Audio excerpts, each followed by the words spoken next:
Hello, so we are doing question 7D of exercise 14H, which is asking us to solve the following equation for theta is equivalent to 0 to 2 pi, and we're given sine of 3 theta equals negative 1 over the square root of 2. So immediately upon looking at this, we realize that we have a 3 in front of our theta, and that's really going to annoy us. So what we're going to do is we're going to say, all right, let x equal 3 theta. And having said that, now I can rewrite this equation in terms of x and no longer in terms of theta. I have sine of x equals negative 1 over the square root of 2. But now having written it in terms of x, I now need my domain in terms of x. At the moment, it is in terms of theta. So I need a way to change that. Well, the first thing I'm going to notice is the fact that if I were to have 3 theta instead of theta, well, that would mean that I have tripled my domain. So 0 times 3 is 0, and 2 times 3 is going to be 6 pi. And we've already told ourselves that 3 theta is equivalent to x. So I could say that my domain for this is going to be x is equivalent to 0 to 6 pi. Perfect. So that was all the background information we needed, and now that we've got this line right here, let me put it in a bit of a box. This line right here is really very important, and we're going to be working off this information right here. That's a pretty terrible box. Okay, so now we're going to come to our unit circle and we're going to ask ourselves some questions. First of all, because I'm dealing with sine, that means when I'm looking at my unit circle, I'll be dealing with my y-axis, and I'm specifically looking where I have the value negative 1 over the square root of 2 on my y-axis. So I get my pen, and it's going to be, I don't know, somewhere here. The way you can think about it is that we know 3 values. We have a half, we have negative a half, negative 1 over the square root of 2, and negative the square root of 3 on 2. So we want the middle one. So we could then go, all right, to find it on the unit circle, we're going out here, it's going to be here, and I'm going out here to here.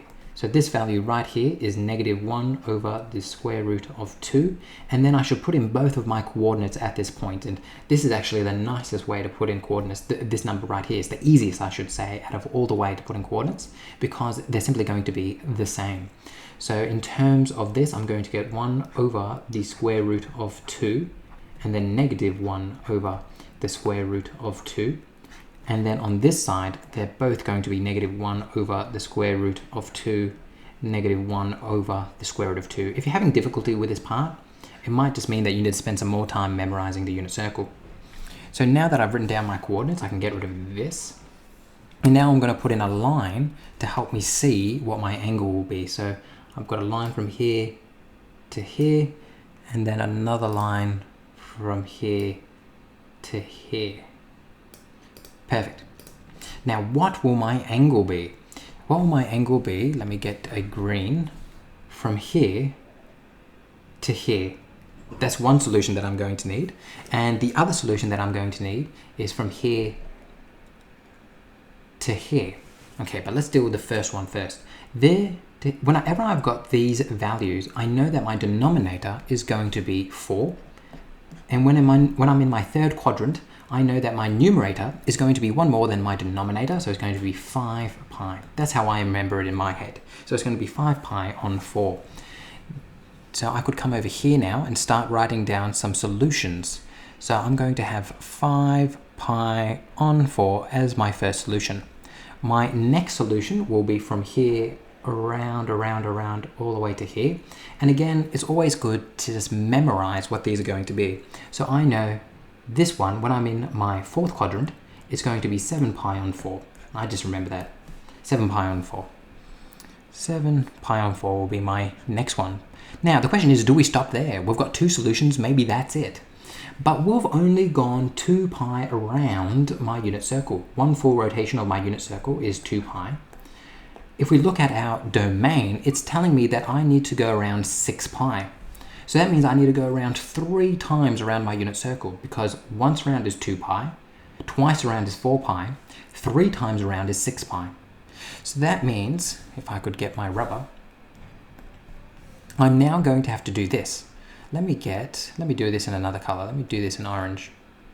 So that means I'm going to have to go around once, and that's going to be 2 pi. And then I'm going to have to go around to this spot. So this, and we know that this is 5 pi on 4, so it's going to be 5 pi on 4 plus 2 pi, or to think of it another way, I'm taking this and I'm plussing 2 pi onto it. So again, you don't have to be a hero, you can come down here and just do some working out. 5 pi on 4 plus 2 pi. My denominator has to be the same, so I'm going to times my denominator by 4, then I'm going to times my numerator by 4, 2 times 4 is 8. 5 plus 8 is 13 pi on 4. So this will be 13 pi on 4. Then I'm going to take this value and plus 2 pi onto that. And the reason for that, if we look at our unit circle, is because now we're going to here. So it's going to be 2 pi plus 7 pi on 4. And then I would come down here and I'd go 7 pi on 4. Now instead of writing 2 pi, I'm just going to take what I've done up here, 8 pi on 4, because that is 2 pi, but it's already turned into the same denominator, so that's convenient for me. It's all about saving time. 7 plus 8 is going to be 15 pi on 4. And that's going to go here, 15 pi on 4. Perfect, so I've now done 2 rotations around. So let me now do some rubbing out. Let me get rid of this. I don't need this for the time being. And I will also rub out this just so it's a little neater. All right, perfect. Let me now get a new color once again. Let me go for purple. Oh, but before I do that, let me rub this out. All right, so now I've got purple, and now I need to go around for my 3rd rotation. I now need to go around to 6 pi. So if you can imagine what we're doing here, oh, look, get rid of that. What we're doing is I'm going around, I've gone around once, I've gone around twice, now I'm going around for a 3rd time. So it's going to be 2 pi plus 4 pi plus 5 pi on 4. So what I'm going to do is I'm going to take this value and plus 2 pi onto it. I'm going to plus 2 pi onto it. So 13 pi 4 plus 2 pi on 2 pi. So just plus 2 pi. I'm going to times the denominator to make it 4, and then times the numerator. 2 times 4 is 8. Then I'm going to go, what is 13 plus 8? It's going to be 21 pi over 4. So this is going to be 21 pi over 4. That's an ugly 21. Then I'm going to take 15 pi on 4, and I'm going to plus 2 pi onto that. So I'm going to take 15 pi on 4, and I'm going to plus 2 pi onto it, but I'm just going to go 8 pi over 4. And that is going to be 23 pi on 4. 23 pi on 4. 23 pi on 4. Perfect. So now we have all our solutions. Let me do some cleanup now. I'm going to get rid of this. Then I'm going to do some rubbing out. So I'm going to get rid of that and that and that and that and that. Okay. Phew, that was a lot of work. Now, let me do this in black. We have our answers in X, but our question is in theta. So what we're going to do now is we're going to change these into thetas. The first thing that we're going to notice is that if I come here for a second and copy this, copy, paste it, and put it here. So I've just copied and pasted it. We know that X equals 3 pi. We know that X equals 3 pi. So that means I could get rid of X and I could put in 3 pi, and that's the same because X equals 3 pi. But now we want it that theta is by itself.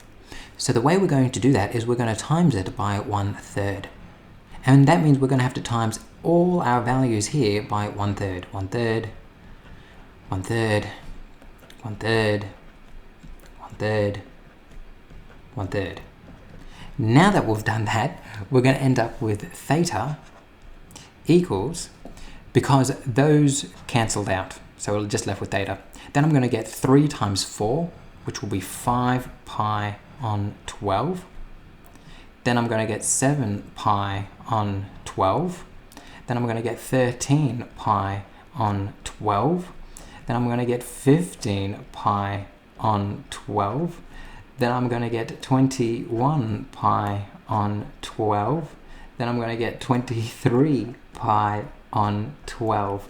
There we go. We've just gone through them all. So hopefully you've understood what we did there. We took all my values, sorry, I'm losing my voice. We took all my values and we times them by 1/3 in order that I would get theta by itself. So now the very last thing that we have to do is, before we answer, is make sure that, actually, let's leave it there. I'm just looking at the back of the book to make sure that's the form that they've given in. 5 pi over 12, 7 pi over 12, 13 pi over 12, 15 pi over 12, 21 pi over 12, and 23 pi over 12. Perfect. That's what the back of the book says. So we're all good.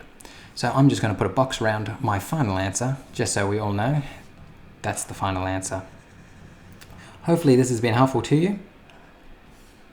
These questions are long. I don't think they're necessarily hard, they're just long. If you have any questions, come ask me, and hopefully this video has been helpful to you.